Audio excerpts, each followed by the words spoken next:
अभी हम लोग हजारीबाग ज़िले के चलकुसा थाना अंतर्गत सलेडी पंचायत के चटकरी में हूँ।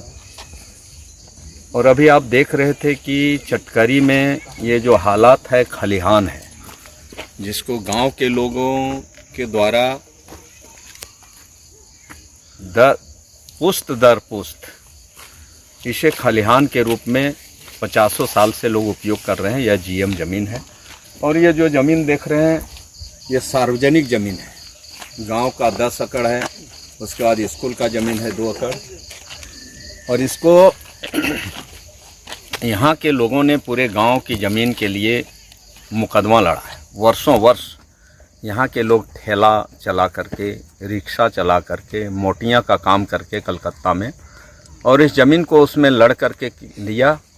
और लड़ने के बाद, मुकदमा जीतने के बाद, गांव के लोग भोले भाले थे, सीधे थे। स्वर्गीय गांगो महतो जो वर्तमान विधायक अमित कुमार यादव के दादा लगते थे, वो नेतृत्व कर रहे थे, अगुवा कर रहे थे। और उस केस में जितना खर्चा हुआ, इन्होंने दिखा दिया कि आधा पैसा हम लगाए। गांव के लोग सीधे थे, भोले थे। ना तो उस समय कोई इनका बिजनेस चलता था, न इंडस्ट्री चलता था, कहीं न फैक्ट्री चलता था। लेकिन फिर भी गांव के लोगों ने माना।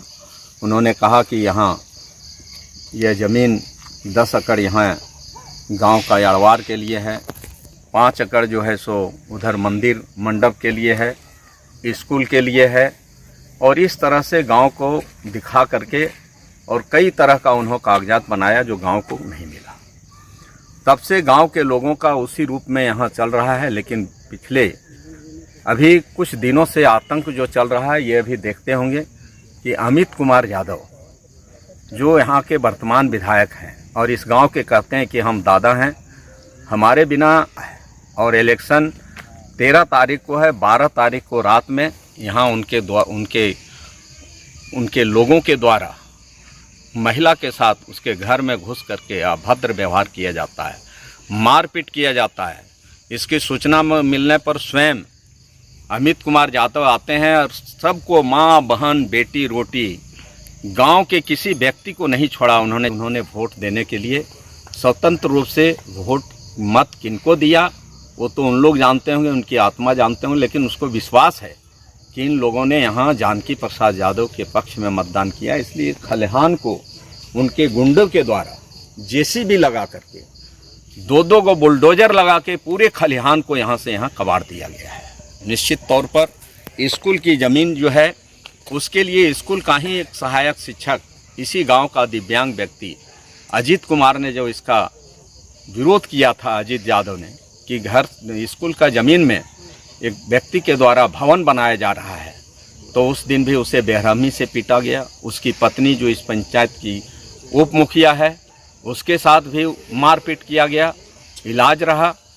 लेकिन पुलिस ने आज तक उन लोगों पर जिन पर मुकदमा हुआ था कोई कार्रवाई नहीं किया। ये इलेक्शन का नज़ारा है, ये इस तरह से हो रहा है। और यह पूरे जीएम ज़मीन है। अब यहाँ के चटकरी के लोगों ने इस तरह की ज़िंदगी, जो पूरा देश और दुनिया आज आज़ादी की ज़िंदगी जी रहा है, चटकरी आज भी गुलामी में है। निश्चित तौर पर मैं हजारीबाग के उपायुक्त महोदया और हजारीबाग के एसपी साहब सहित तमाम पदाधिकारियों से और राज्य के मुख्यमंत्री से अपील करता हूं, आग्रह, विनती और प्रार्थना करती हूं कि तत्काल इस चटकरी में जो घटना घटा है, माननीय विधायक के द्वारा जो दबंगी किया जा रहा है, सबको गाली गलौज दिया जा रहा है, गाली दिया गया है, जिसका ऑडियो और वीडियो उसका सारा उपलब्ध है। माँ बहन तक को नहीं छोड़ रहा है, नहीं पहचान रहा है। निश्चित तौर पर उस पर कड़ी से कड़ी कार्रवाई हो और ये जो खलिहान में जिस तरह से किया गया है उसकी जांच हो। और ये वर्षों वर्ष से इस लोग इस ज़मीन पर ही कर रहे हैं, जीएम ज़मीन है, और उस पर इस तरह से आज के युग में और ख़ास करके झारखंड में इस तरह का अन्याय और अत्याचार हो रहा है। इसके विरुद्ध में जनता यहाँ की गोलबंद हो रही है। और यहाँ किसी भी प्रकार का कोई घटना घटेगा तो वो अमित कुमार यादव जिम्मेवार है, क्योंकि उन्होंने गाली देते हुए कहा है कि साले उन लोगों को जहाँ भी होगा फरिया लेंगे और कभी भी कुछ भी यहाँ घटना का वो अंजाम दे सकते हैं। इसलिए निष्पक्ष रूप से डीसी साहब और एसपी साहब यहाँ संयुक्त रूप से जांच करें, पूरा रिपोर्ट लें और यहाँ के ग्रामीणों को सहयोग करें। नहीं तो हम लोग इसके लिए बस यहाँ कुछ भी अब हम लोग को माने अपना सुरक्षा के लिए, अपना जीवन के लिए, चटकरी के गांव के लिए मान और सम्मान बचाने के लिए हम लोग को अब यहाँ के लोगों ने तय किया है कि किसी भी तरह का कुछ भी कदम अब उठाने के लिए हम लोग बाध्य होंगे। इसलिए मैं अपील करूँगा कि जो गांव के लोगों के साथ अन्याय हो रहा है, गांव के लोग जो गाली सुन रहे हैं, इस लोकतंत्र में अपना मत का प्रयोग करने के लिए इस तरह से गुंडागर्दी हो रहा है और उस पर कोई अभी तक कार्रवाई नहीं हो रहा है। स्कूल का भी इसी तरह से हुआ, कोई कार्रवाई नहीं हुआ। स्कूल का बाउंड्री करना था, उसका टेंडर हुआ, उसको बाउंड्री को नहीं कराया गया। उस समय भी जिला के पदाधिकारियों के द्वारा जांच नहीं किया गया और इतना जुल्म पर जुल्म हो रहा है, उसके बाद भी नहीं हो रहा है। पुनः मैं इन पदाधिकारियों सहित मैं राज्य के माननीय मुख्यमंत्री से हेमंत सोरेन जी से भी अपील करूंगा कि आप इस घटना को त्वरित इस पर जांच कराने का आदेश दें और तुरंत कार्रवाई करने का आदेश दें। आपको बहुत बहुत धन्यवाद।